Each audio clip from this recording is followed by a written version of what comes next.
Very good morning, Dr. Ananya. Hi, good morning, Neha. So I welcome you to today. I welcome you today on our platform on Beijing Group of Companies on RadarOpus for this webinar. Thank you. So I welcome all the participants who have joined us globally for this webinar, and it's a pleasure of mine to be able to host our guest of today, Dr. Ananya, who was my professor at D.Y.PATIL Homoeopathic Medical College. So it is always pleasure to have us on this platform, Doctor. Thank you so much, Dr. Neha. I have done Insta Live previously with Radar, and it was a very nice experience. I am happy to be invited on this prestigious platform. Thank you so much. So, before getting on to our topic, before starting with the webinar, I would like to give a brief introduction about Dr. Ananya Chitale. Dr. Ananya Chitale have done MD in homeopathy in psychiatry. She is a homeopathic psychiatrist and a psychotherapist, and she have been practicing in Pune since last 9 years. She is trained in cognitive behavioral therapy from Becks Institute, USA, and play therapy from National Association of Play Therapy, India.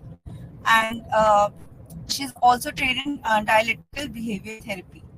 She's a consultant at Emoticons India Aundh. She is working as an associate professor at D.Y.PATIL Homoeopathic Medical College in Pune. She have been member and director of youth services at Rotary Club for addiction prevention. Uh, and in past, she have worked as mental health consultant for Convergys Pune. She have also worked as a medical officer and research fellow at Department of Psychiatry at very well famous and renowned M.L.Dhawale Hospital at Palghar. So I again welcome you to sit on our platform. Thank you So, so much, Dr. Neha. before much without much delay, let's get started with our webinar for today. So the stage is all yours, ma'am. Sure, thank you so much. I'm just sharing my presentation. Let me know if it is visible or not, okay? Just start that. It Is it is visible, visible? ma'am. Okay, Yeah. perfect. Thank you so much. Yeah. Okay. So I am not able to see many of you right now since I am starting my presentation. But in case if you have any doubts or if you want me to repeat something or something is not clear, please, if there is a facility on this platform to unmute yourself at that particular time itself, please do that and stop me, and we can address whatever goes in your mind. Not an issue. Ma'am, Okay. there is a chat box. If Okay. there are any questions, I'll ask that to you. Okay, sure. Works. No problem. Okay. Right. So as we all know, our today's topic is homeopathic approach and personality disorders. Firstly, why we even want to know about personality disorders per se? Okay. So the reason is this. Roughly 10 to 13% of the total population that we have might be encountering this condition, and 50% of the psychiatric patients that come in our clinical settings have a personality disorder.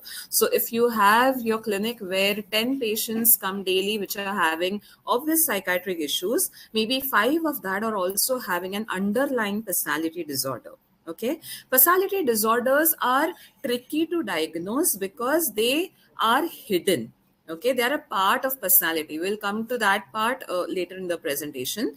But the reason why we want to even know about them is that they are very covered. They're not like overt problems as we see in anxiety disorders or depressive disorders, etc. That's why let's have an understanding of what personality disorders are and how should be our approach in homeopathy as well. Okay. So, DSM-5, which is nothing but Diagnostic and Statistic Manual, which is sort of diagnostic guidelines given to us by American Psychiatric Association, they say that personality disorders can be diagnosed when a person meets these criteria. Okay, the very first criteria is that the person should have chronic and persistent patterns of dysfunctional behavior which are affecting his social life, or his professional life, or if the person is an adolescent, it is affecting his school, college life, and all of his close relationships. Okay, so first is a chronic and a pervasive pattern of a dysfunctional behavior, and there should be symptoms that affect at least two of the areas, either the symptoms of dysfunctional thoughts, dysfunctional emotions, dysfunctional interpersonal functioning, or issues with impulse control. So either of these should be there in terms of if we want to say that particular person might be having a personality issue.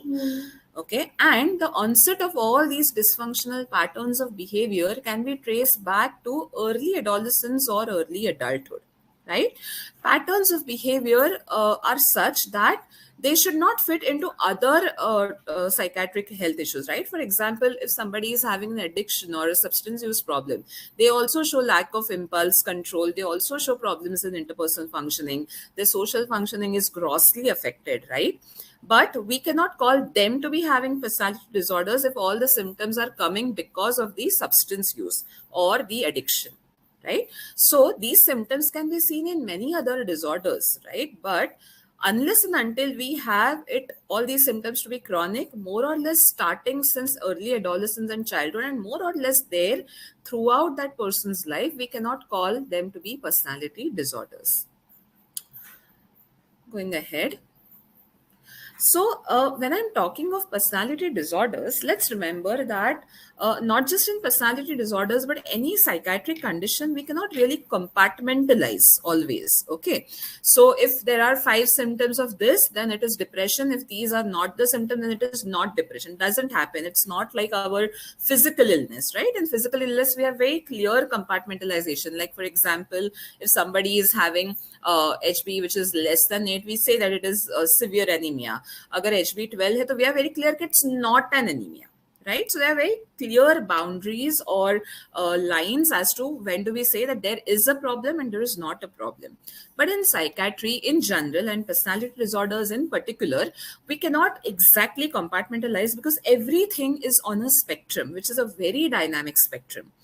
Right. So if you see how personalities around us are now, most of us, if we analyze our own personality, what we call it as, we might fall under, more or less healthy personality to having few problematic traits, right? For example, if I try to analyze my personality, it would be more or less healthy, but I know that there are some patterns within me where I might go into excessive worry, or I might go into, too much of perfectionism. So I might have few problematic traits. Right now, some people might have many problematic traits, and some might have entire personality which is formed of dysfunctional maladaptive traits. Right. So some of your cases that we might meet may have personality disorders. Some might be on a very boundary-ish side. Right. So they have a lot of problematic traits which point towards a particular personality issue, but they still cannot be put under a proper personality disorder. Okay. Now, as homeopaths, we are very used to a detailed case taking, isn't it? And many of the times when you take mentals, we write now that person is irritable. How do we conclude that a person is irritable? By knowing that every time when there is a trigger, he reacts in a particular way. He becomes angry. So that's how we say that one of the trait of person is irritable. Okay, so this is how we are already trained to identify the traits of a person. All we need to be careful is that whether a person has a lot of problematic traits, okay, if they are there, how much are they impacting his or her own life in various areas, as we just now saw in DSM. And if it is impacting most of the areas of the life and the problematic traits are way too many, we are probably looking at a personality disorder. Okay. Right. So remember always, whenever you encounter a case, and honestly speaking, it might not necessarily be a case which has come to you for psychiatric issues. It might be coming to you for diabetes or hypertension. And because we all, most of the times, tend to take mentals in detail, we all are at a vantage point to diagnose these personality disorders even more than our friends from the other fraternities of medicine. Okay, so remember one thing, that whenever you see that there are some patterns in a person at emotional or thought level or behavioral level which are dysfunctional, try to open up the DSM and try to see whether this is fitting under the criteria. Okay, now these are more or less general criteria to diagnose any personality issue. What we need to also know, that there are different types of personality issues. Okay, we have three broad types of personality issues. The one is cluster A, cluster B, cluster C, of course. And cluster A is where these personality disorders are having in them a very peculiar eccentric behavior pattern. Okay, so they're very oddish thinking, very eccentric behavior. So under this cluster, what comes is paranoid, schizoid, schizotypal. Of course, I won't be able to enter into each of them in details. Okay, but of course you can open the DSM and you will get to know what does a paranoid personality problem looks like, how does a schizoid personality problem looks like. Cluster B, we call it as a dramatic cluster. Why? Because their entire behaviors are always over the top. Their entire behaviors are very theatrical. Okay, so in this we have antisocial personality disorder, borderline, histrionic, and narcissistic. And cluster C, which are characterized by more or less severe anxieties and fears. Okay, in that we have obsessive compulsive personality disorder, dependent personality disorder, and avoidant personality disorder. So these are more or less the various personality disorders that we might come across. Out of that, most common ones that you can encounter in your practice are going to be borderline, narcissistic, and from cluster C, all the three. Cluster A, very, very rare, because these people don't approach you per se. Why? I'll let you know that. But these are relatively rare when it comes to our regular practice. Okay, cluster B, remember, borderline, narcissistic could be very much around you. Similarly, cluster C, any of the three could be very much coming to your OPDs. Okay, now why I say that personality disorders many times cluster A might just not come to you, or why I say that we need to be alert to spot them, because there are some diagnostic challenges associated, and we homeopaths, again I repeat, we are at a vantage point, since we, no matter whatever the complaint of our patient is, we tend to take detailed histories, and that's why we are at a vantage point where we can pick up these hidden problems. Why they get hidden is because these disorders, what we call them, are egosyntonic. Okay, I'll explain you this jargon. Egosyntonic means what? Ego means not that ego and pride wala ego. Here, ego in psychiatry means a sense of self. Okay, self identity means ego. How I see myself, how I identify myself. Right now, egosyntonic means what? Whatever I have in me, I feel that I am normal. Okay, so suppose if I have a trait where a small trigger and I tend to hit the person badly, I will not feel anything wrong about it. I feel that, okay, this is how I am, and I think this is pretty normal. If somebody is triggering me, obviously I'm going to hit that person. Okay, so I don't see this as a problem. Okay, so egosyntonic means I might be having lot of lot of maladaptive processes within me, but I don't see it as a problem, because I feel this is very normal. This is how I am, and this is how I can be. It is justified if this is how I am. Okay, so that's why, these people many times don't come to you saying that, okay, this is my problem and I want to get help from you, because that is how they have grown since childhood. Okay, so they don't think, okay, when I'm angry, I hit a person and I want to work on my anger, right?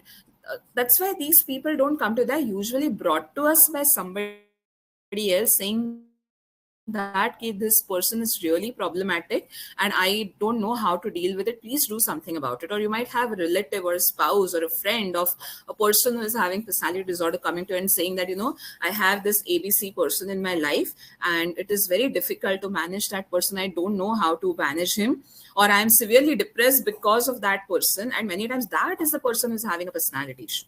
Okay, simply because if I don't think that whatever I am doing, I am thinking, the way I am perceiving the world is wrong, why will I approach to take help?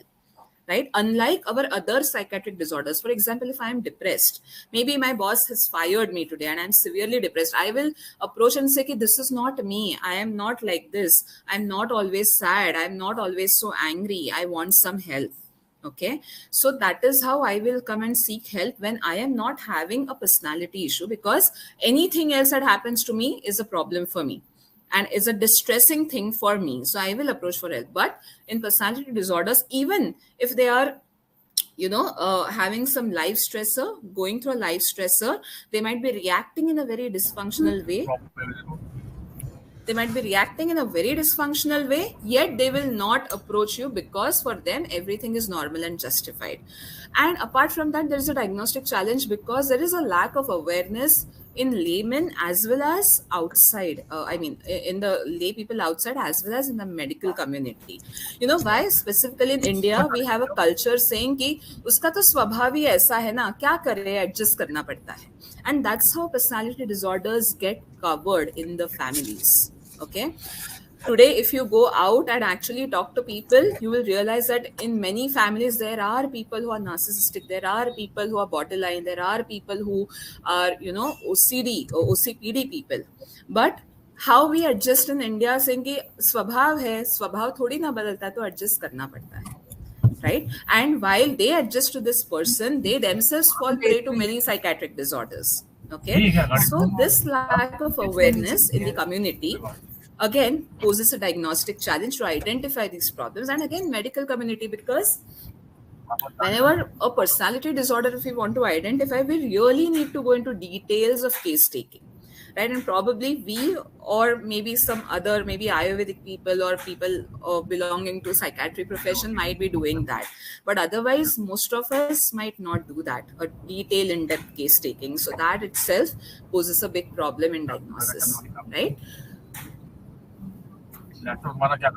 Okay. So let us see now, via a case, how we are supposed to probably diagnose as well as manage a case of personality disorder. Now, this is dealing with a particular personality disorder, but more or less the guidelines of managing are going to be same, whichever personality disorders you might encounter. Okay. Now, this is a case of Mrs. Sapp. Let's call this female as Sapp. Acha, may I ask, one of your mic is unmuted. Can somebody just mute themselves? Yeah. Thank you so much. So this is a case of Mrs. Sapp. Okay. So she's 28 years old, female. She's a team lead in an IT company. And approached to me on 10 September 2019. She has been married since 3 years. She had come to me with her husband. Majorly, she came because her husband had pushed her a lot, to seek help. So on the first day, this is what I got to know from her. So majorly, she came for these things. There was severe anger, irritability, crying spells for no reason. She would cry. She always felt mentally exhausted, empty. There were constant thoughts about whatever has happened in her past. She would always think of ending life once for all, because she felt that nobody cares for her, people don't understand her. She felt that she is stuck in a place where she just can't connect with people, and she was feeling that this is never ever going to change. People around me are way too bad and they just don't understand me. This is what she would keep thinking, and this has been there since 1 to 1.5 years. Almost daily, this has been the state. Plus, she has a very strong idea in her mind that she's putting a lot of weight and that she doesn't look good. And the idea is so strong that if she eats one scoop of ice cream, the next day she ensures that she runs for 3 hours. Okay. So if one of the t-shirts, she feels that it is getting a little tighter, that day she will run for 3 hours. Now, we all know, for that matter, water retention is such a common issue that females face, thanks to a lot of things, including hormonal changes. Told by her gynac, she wouldn't believe. So she had a very strong idea she's putting a lot of weight, she might not look good, and that's why she would run for hours. Okay. Currently, she was running 45 minutes to 1 hour, but in past, she would literally run for 2 to 3 hours. Now, because she's feeling always exhausted, crying, irritable, she could do only this much. All these thoughts would be ameliorated when she was distracted or she was working. But nowadays, there was a problem that she was not able to focus on her work as well. And whenever her husband or her father would console her, specifically telling her and assuring her that how much they love her, she would be a little bit better. And she would get aggravated while she would talk to anyone from her in-laws family and her mother. Her mother was a major aggravating factor for her. And even when somebody other would visit her at that time also, she would not want to talk to them, and that would aggravate her all these thoughts and emotionalities. Then since 7 to 8 months, there have been 1 to 2 episodes every week where she had extreme anger, where she would bang her head till it goes literally red and sore and bruised. Right? Again, same modalities, assurance, lot of consolation would only help her. And there were 5 to 6 episodes in last 7 to 8 months where she tried to cut her wrist in fit of anger. And even before in teenage, 7 to 8 episodes of wrist cutting. I could see the cut marks on her wrists. Okay. Uh, all this would happen whenever she was triggered, and her triggers used to be very neutral. For example, if her mother-in-law would call her and for 5 minutes she's talking to her husband, and instead of 5 minutes, the talk went on for a little longer, say 10 minutes or 15 minutes, that would trigger her to an extent that she would bang her head or even try to take a knife to cut her wrist. Okay. Now, this, as per the patient, she said that it was there since last 1 to 1.5 years. And for that, she had already taken treatment. A psychiatrist had diagnosed her as a major depressive disorder. And along with that, a counselor had diagnosed her to be bipolar mood disorder. Okay, antidepressants she had taken for 6 months with counseling, but she did not feel relieved and hence stopped both counseling as well as antidepressants. So when she came to me, she was completely off therapy and medicine since 2 months. And now she was not able to focus at work. She couldn't sleep well. She had a lot of dreams, and all these symptoms were increasing day by day. So it was very distressing. And husband forced her to come to me just as in to see some other doctor, because he was very scared to leave her alone and go to office as well now. Okay. Plus, she also felt that now all these, things are getting very distressing. She just doesn't understand what to do. She feels empty at times, hopeless at times, and she thought maybe she should give one more try. But there was a problem that she was not ready to take any medications, because she feared that past medications had made her to gain some weight. And now again, if she starts, she will again gain weight. And her concern was, if I gain weight, I won't look good and my husband would also leave me.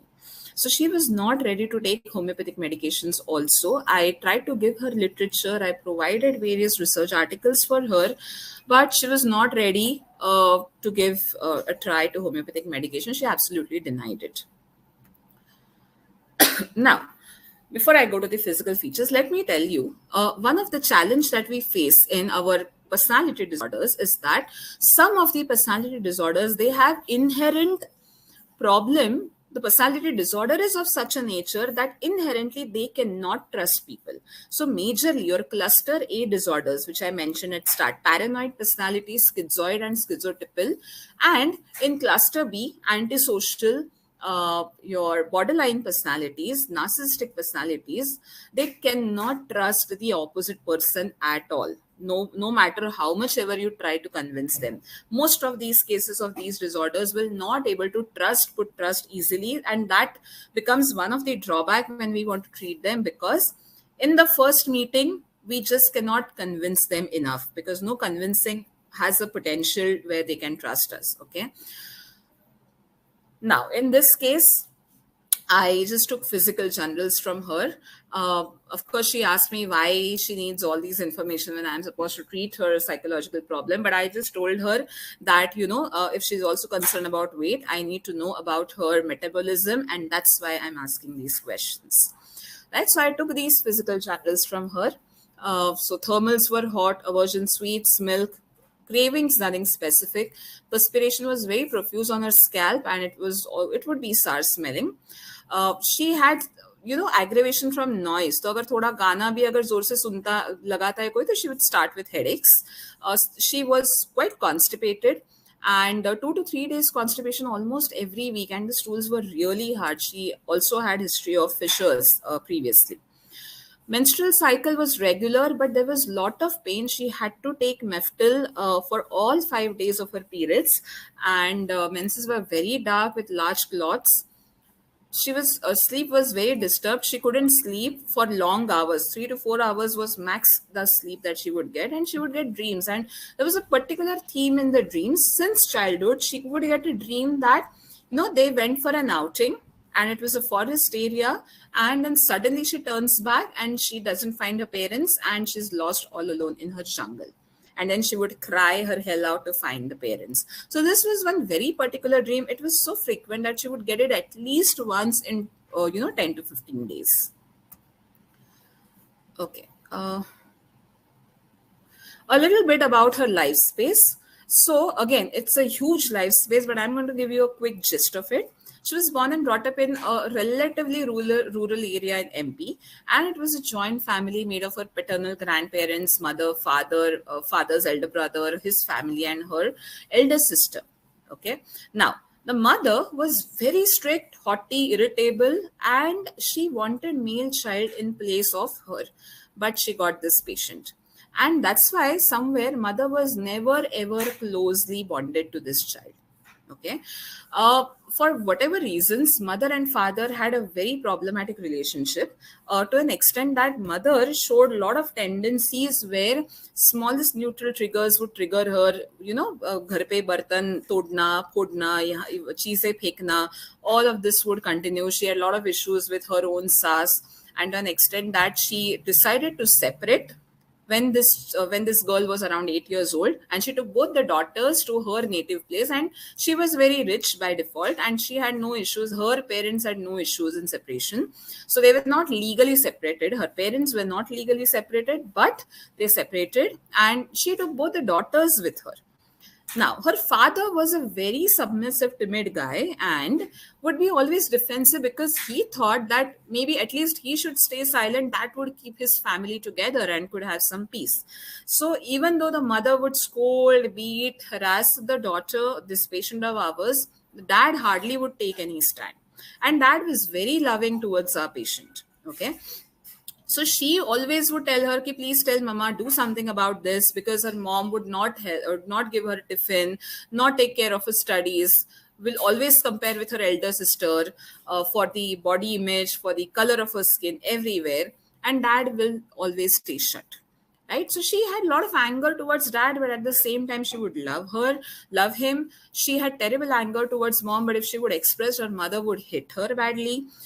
So she experienced this all her childhood, and she was just not sure at some point of time how to react. Okay, if गुस्सा करते हैं तो मार खाते हैं, dad के पास जाते हैं, प्यार तो करते हैं, डैड पता नहीं लेकिन वो कुछ नहीं कर रहे हैं. Okay, so throughout her entire childhood and teenage, she felt extremely unloved and uncared for, and specifically when her sister got everything, but she did not get anything from her mother. College life was relatively better because college she could move to a different city, and there she met her husband. They both did BCA together. Her husband was very caring and supportive, and since he knew the background of patient, he always tried to support and अच्छे से उसको वो रखता था. But they both did BCA, they both did MCA, they got good jobs, they got married, and post-marriage, her in-laws were never receptive for her because theirs was an intercaste marriage. And many times she overheard her in-laws saying that how she shouldn't be their daughter-in-law, how the son must be, working towards separation, how the patient is going to ruin son's life in future, etc., etc. Plus the fact that she herself, the patient, comes from a broken family, she was not accepted in this family. So this again triggered a lot of insecurity and anxiety since all the 3 years of marriage. And that's why even when husband would talk to them on very neutral things, she would not allow him to talk. And if he wants to visit them, she would not allow him to visit. a little bit of a longer call, she would get triggered. She would get suspicious, angry, quarrel with him. She would become very aggressive. And she would not hurt the husband, but she would hurt herself. That's what she would do even in her childhood when her mother would have issues with her. Okay. So after all this, I had to talk to the husband. So what data the husband gave was this. Husband said that she has always been volatile, even in her college days. So even in her college days, because her husband was very much important to her, that was all that mattered to her. Even if he would talk to some other girls in the group, she would get extremely insecure, and head banging would happen even in those times. Okay. Even in an argument, suppose if there is a argument in their group and the husband takes side of her other friend, she would get terribly angry, saying that you are betraying me. How should I trust you? Why should I trust you? This is what you're going to do with me. Okay, so he knew that he said that she has been always volatile since the time he has known her. And he did say that her mother was quite problematic. Even today, the mother never stops cursing this patient. Okay, so he knew that mother was a real problem. And,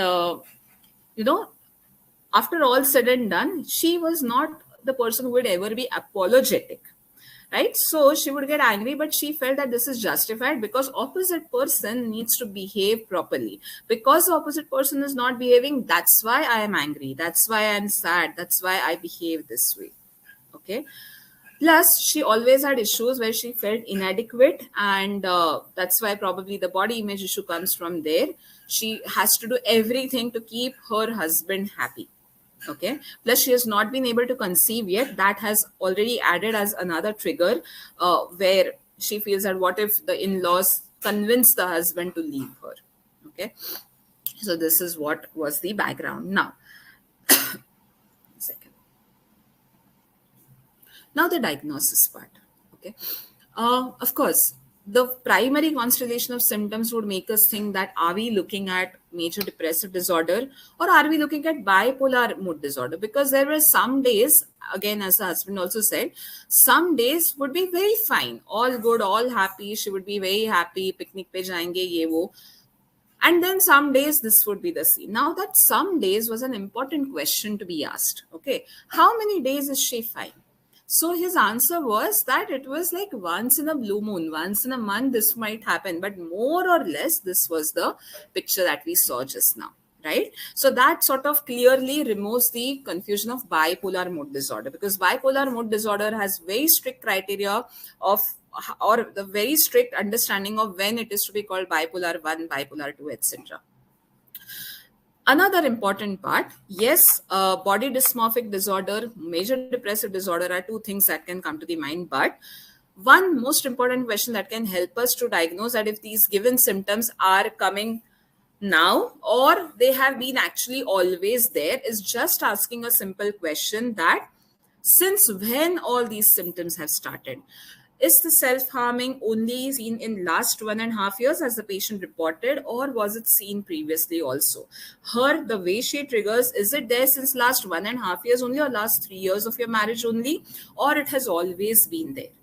Okay, because remember we said that personality disorders are the ones who develop since early adolescence and early adulthood, or I can say that that is how the personality develops, dysfunctional right at the core. Okay, you remember there is this, you might be knowing that there is this thing, state and disposition, right? So we all might go through mental states where we can become aggressive, violent, we might have self-harm, we might be suicidal, but originally we are not that. Okay, that's how we say, right? I was such a happy-go-lucky person and then ABC things happened and that's why now I am suicidal. Right? So those are the state changes. Whereas personality disorders are nothing but dispositionally they are dysfunctional. So they have always been like that. So now in this case also, two questions are that since how long all these things have been starting, or were these similar patterns seen in childhood and adolescent also? If the answer is yes, we are most likely looking at a personality disorder. Okay. So again, going back to DSM, when these two questions of mine got answered that yes, this has been more or less her pattern of thinking, behaving, reacting, then it was about time that I think about personality disorders. Now, coming to the DSM part, if you see, of course, as I said, cluster B is very dramatic and theatrical. So the obvious suspicion was thinking about borderline personality disorder. So I'll just tell you what are the key features of borderline personality disorder as told by DSM.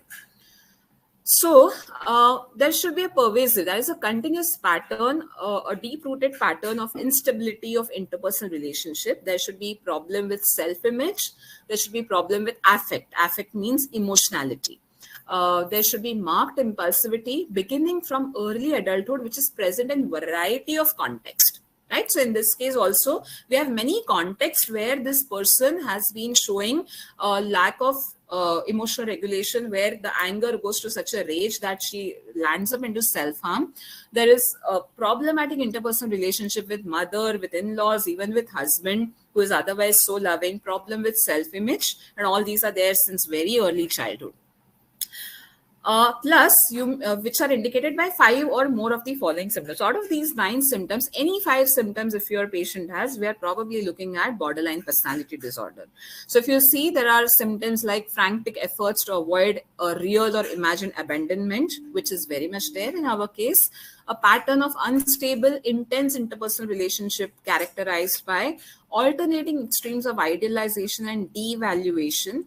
Identity disturbance, which is marked unstable sense of self or self-image, impulsivity, where either a person might be damaging his own self or landing into some behaviors such as reckless driving, binge eating, spending, improper sex practices, substance abuse, etc. Recurrent suicidal behaviors of self-mutilating behavior, which is seen in this case. Affective instability, as we already mentioned, she's so volatile. You just don't know what is going to trigger her and to what extent. Chronic feelings of emptiness, which she is going through, inappropriate anger or difficulty in controlling anger, and transient paranoid ideation or dissociative symptoms. So out of these, we are almost having 5 symptoms in our case. And that's why the diagnosis comes to borderline personality disorder. Okay. Now, sorry. Now, in any psychiatric disorder, again, in general, and personality disorders in particular, let's not forget one thumb rule. It's not about identifying the simillimum and giving the first prescription. How you are going to understand and plan the long-term management of that particular case becomes very, very important. And I'm not just talking about tense-fill observation or second prescription or follow-up criteria. A psychiatric issue mostly is a family disease. Let's not forget that. Right? Probably we are looking at a mother who also has had some psychiatric issues of her own. So we have already a genetic soil.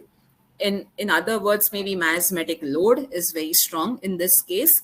Plus, we're seeing a very chronic, dysfunctional, maldeveloped personality itself, right? So it is not going to be just that you give one simillimum and that's it, right?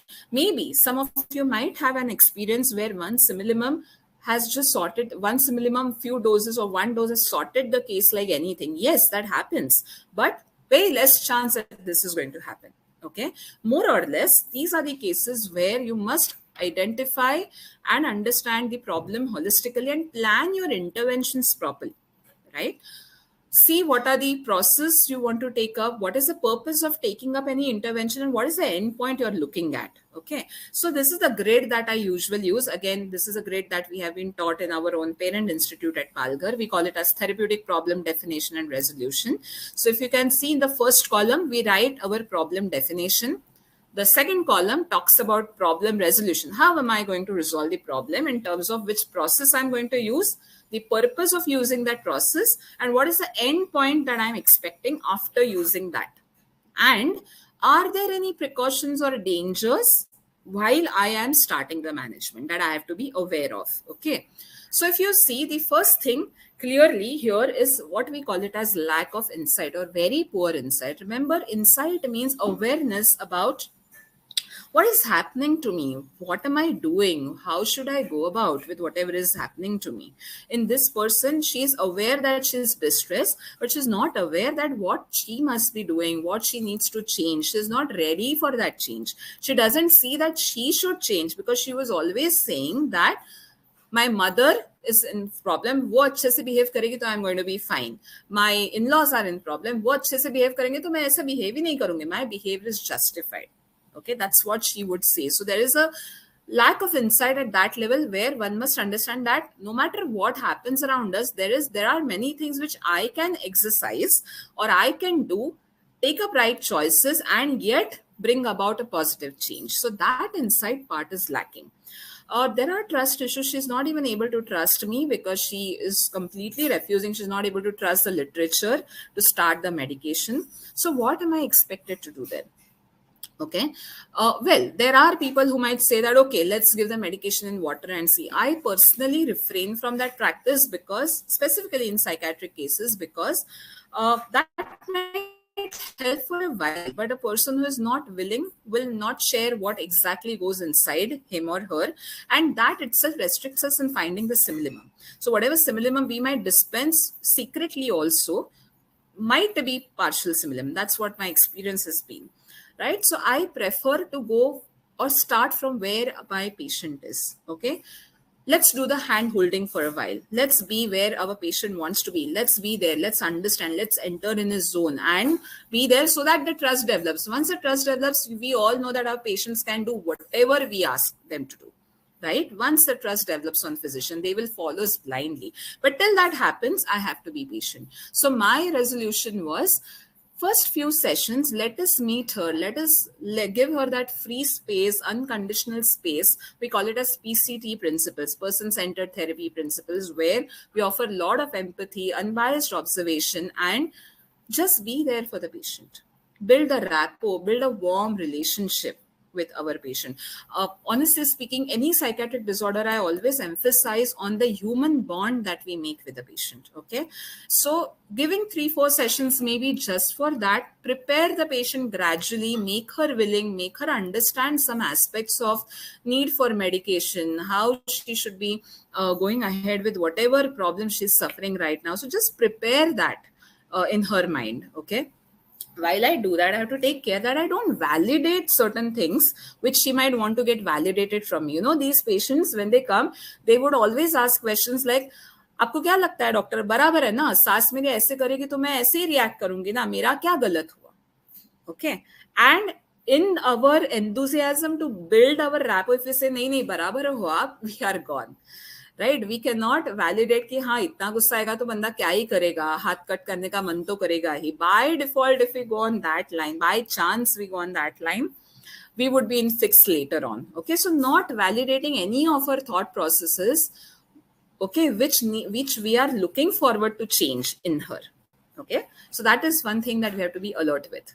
The second problem is that extreme emotional distress. When she gets angry, when she's triggered, she doesn't see what is right and wrong. She just doesn't understand, know what to do with that anger. Okay. Again, a simple answer could be homeopathic medication, but the point is that would that work? Okay. Would that work? Se bhi zyada, whether we want to dispense it secretly and do that stuff. I personally, I'm not okay with dispensing medication secretly to patients unless and until it is that die-hard necessary. Right? So extreme emotional distress is there, self-harming behaviors are there. So maybe give few sessions where I could teach her simple strategies from dialectical behavior therapy, which we call it as, which are about, you know, helping the patient to reduce the distress, to overcome the extreme emotionality that they go through. There are simple techniques, grounding, progressive muscle relaxation. There's something called as tips. All these things we help the patient to, we teach the patient that help the patient to slightly get okay and know how to handle that much of overwhelming emotions rather than just taking a knife and slitting the wrist. Okay, build some mindfulness skills. Other problem was that childhood conflict. So again, she needs to learn many things, right? Ability to let go, practicing forgiveness, accepting certain things, looking for what she has now rather than getting stuck in that past. Okay, so building that acceptance, mindfulness, and interpersonal skills. Few sessions, maybe I would want to keep working.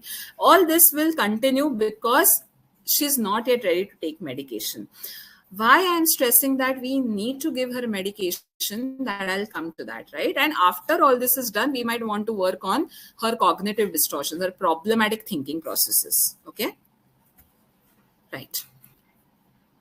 Now, why we need a remedy? This is one, personality disorders are one such condition where counseling doesn't work that great initial stages पे unless and until insight is generated. Because अगर मुझे लगता है कि मुझ में problem नहीं है, मेरे आसपास के लोगों को ठीक करो तो मैं ठीक हो जाऊंगी, अगर मुझे नहीं लगता है कि मुझ में प्रॉब्लम है तो मैं क्यों कुछ करूंगी? Counseling is a very active process. The client has to identify that there are certain skills that he needs to learn and work on them. But if the person doesn't believe that anything is within him is wrong and he needs to work upon, he's not going to support for counseling. So counseling many times might not be the key to all these kind of problems. And our homeopathic remedy, there could be issues where somebody is on, yeah. So there could be issues because we still struggles in some way to understand exactly how homeopathy is working. If I give, whether it is, regulating neurotransmitters or whether it is strengthening prefrontal cortex, which is known for rational thinking, how homeopathy works is something, of course, we can give all those explanations, theoretical, what we have today. But in person, when I prescribe where it goes and how does it act, we are still struggling over there. Yet, it is worthwhile giving homeopathy at the very early stage because let's not forget Hahnemann, what he has said. Hahnemann, if we see, I know there are 4 types of mental diseases as given by Hahnemann, but honestly, I would say there are 2 important types of mental diseases that Hahnemann has given. One, those originating from corporeal causation, and the other, which is originating from emotional causes. Okay, if you read aphorism 225, it says that there are mental diseases which originate and are kept up by emotional causes such as continued anxiety, worry, fixation, wrongs, etc. And we are looking at this case where most likely emotional causes have made her this way. And in that case, Hahnemann says in aphorism 226 is that by means of psychical remedies such as display of confidence, friendly exhortation, sensible advice, we can rapidly have a change in them. But so what he talks about here is about counseling and psychotherapy. But going ahead, he also says in 226 further that the fundamental cause even in these diseases is soric miasm.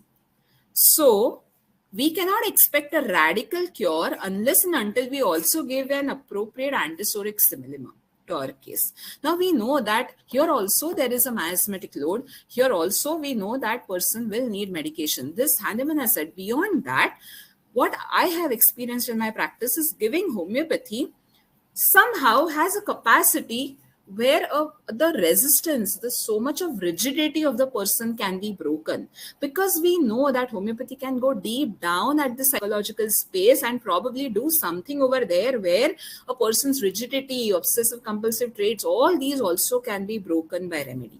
Right? And that will help the person to develop insight. Once insight and acceptance is developed, our counseling further can quickly take the patient out. Okay, that's why homeopathy along with counseling is needed, and in personality disorders it is going to be more of homeopathy that is required, okay, to start with. But of course in this case, initially I have to just spend time to build the trust and rapport. By the time I was building trust and rapport, I obviously decided to work on the remedy and keep it ready. The moment she is ready, I have to give it. So of course these rubrics were taken that you can see on the screen, and very initially the impression was natrum mur, but if we see the second feeling, the suicidal disposition, so much of anger coming from the very core feeling that I have been unloved, uncared for, this theme I think clearly points out to the MAG group. And MAG mur was the remedy chosen because the dreams were used as a filter, and if you repertorize dreams in radar, you will find that the typical dreams of being lost in forest or being separated from parents are very strongly covered by MAG mur. Okay, so MAG mur was a remedy that was kept as the stimulum for her till she gets ready. In the meantime, the sessions were started, and how did the sessions look? This was the follow-up criteria. Now, follow-up criteria becomes very important again in psychological conditions also, because there are so many triggering factors, maintaining factors continuously acting in the psychological space of the patient. So, you might start a remedy or you might start a session, psychotherapy session Yet the person, 4 sessions ho gaye, person comes and cries in front of you. 4 follow-ups ho gaye, person is still having suicidal thoughts. Why? Because we also know from our orchidon itself that maintaining causes hai, so these symptoms are not going to go so easily, and that's what happens in most of the psychiatric cases. In-laws वैसे ही है, mother वैसी ही है, all her triggers are very much active. Okay, maintaining causes are superly active in her psychological space. So every time she might come, I might get confused कि मेरा therapy काम कर रहा है या नहीं, whether my remedy is helping or no, right? That's why I have to have a very stringent follow-up criteria. I've just put some here. They are actually in detail. So anger outburst, intensity, frequency, irritability, intensity, duration, frequency, self-harming behavior, intensity, frequency. See, I'll tell you, self-harming behavior, cutting the wrist versus banging head, which is the one she takes up more often. That itself is going to give me some idea where I am going. Okay. So the follow-up criteria needs to be that detailed. Thoughts, suicidal thoughts, how she is tolerating frustration, what are her body image related thoughts, how are they now, how is the inside, are her thinking patterns improving, is she still going into the victim mode, or she feels that okay wo waise hai but I think I can still deal with them, is that thought process coming up. Okay, so all these are follow-up criteria. Now in personality disorders specifically, follow-up criteria mein, what we have is, one second, what we have is that these are the subjective criteria. I'll ask the patient, I'll take the data, I'll ask the husband, I'll take the data. Okay. To add some objectivity, I usually use psychometric assessments. In this case, what we use was Neo-FFI, which is a personality test. Okay. So pre and post, I give it at the start of, before the treatment, and later I again continue, rather later after a good amount of time is passed, I repeat that to see if the personality, the core processes have changed. Okay. Now, to give you a quick gist of follow-up, how the case behaved. So September 2019, her session started as I planned. I started with regular counseling sessions just to create rapport, create insight, build trust. Few sessions went for, 2-3 months. 3-4 months went away. She struggled a lot throughout, but she was not ready to take medications. There was mild improvement by February 2020 in anger outbursts, mood swings, etc. But core thought processes remain unchanged. The thoughts that I was talking about, going in victim mode, saying that everybody else is responsible, blaming others, getting angry on others, that was not changing. But trust and rapport got established by then. Okay, so although she was not ready for medication, I could see that she will soon be. Going ahead, what happened in June 2020 and July 2020? Because in March 2020 to June 2020, hardly we could connect due to lockdown and all that chaos. Okay, but June 2020 and July 2020, what happened was that she was little better, self-harm. Sorry, what happened? Did I miss something? One second. Okay, she was little better in anger, irritability, etc. Self-harm was not there much. Trust has developed on me by then. She was better because 3 months she was just with the husband. कोई उसके घर नहीं आ सका, ना in-laws आए, ना mother आए, तो triggers कम हुए थे. And then she started her regular sessions. Okay, now. What happened by July 2020, she was ready for the medications. I started Magmure. Why? Because her core thought processes haven't changed. Her emotionality was better because triggers kam ho gaye the. Okay, so overall, she was still not there. So I started Magmure because she was ready for medications. Magmure 1M, 1 powder was started thrice a week, every week. And by August and October 2020, she showed significant improvement with Magmure. Her emotional symptoms improved a lot. There were on and off mood issues, but she would quickly rebound back to normal. Okay, so Magmure was continued along with counseling sessions, which were not very frequent again because of the pandemic. But Magmure was already helping her a lot in spite of counseling not being done frequently. Okay. Ma'am? Yeah. Ma'am, we have only 4 minutes left to conclude our webinar. Yeah, then yeah. The page will itself close. Oh, okay. I was not knowing that. Okay, I'll just go ahead. Yeah, sorry. Okay, so Magmure was continued. There was trigger and she again reacted violently. So I decided to increase the repetition, and that sorted the issue. And by April 2021 to December 2021, she was kept on Magmure and on and off counseling, which was gradually tapered, and everything was stopped because by then almost all the problems got settled, including the physical symptoms. Although triggers were there was no self harm, she did not react the way she would react, etc. Okay. So a test was given, the psychometric test which I said, that was also given, and if you can see, there was a significant improvement in her scores.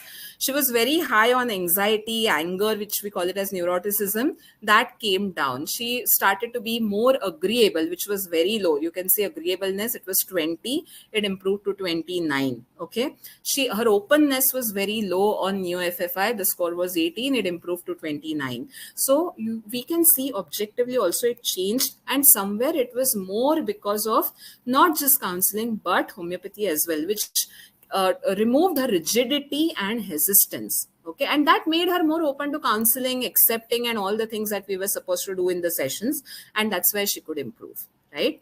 So the point being, if you see the duration that was needed, it almost took 1.5 years of regular follow-ups. Okay, initially it would be right from meeting twice or thrice a week to then meeting SOS. But this improvement took almost more than 1 to 1.5 years, right?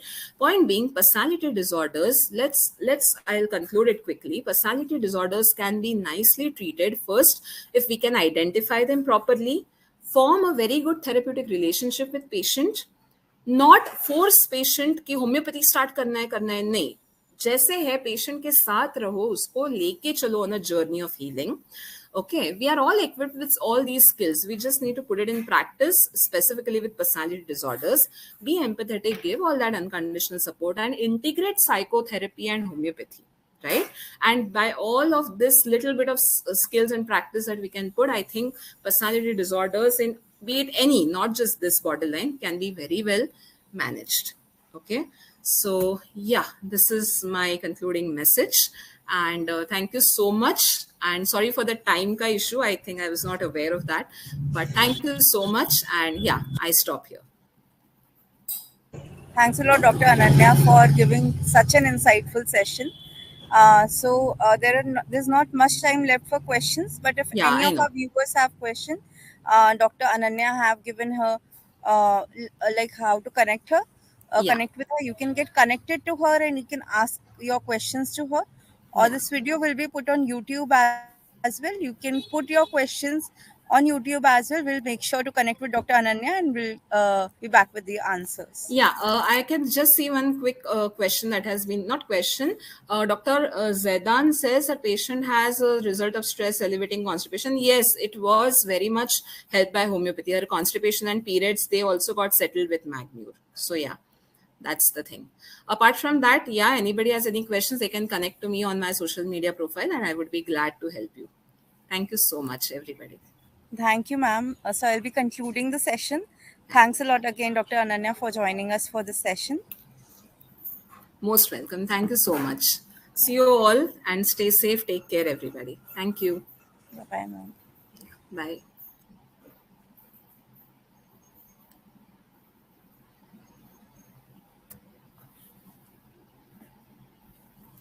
End it.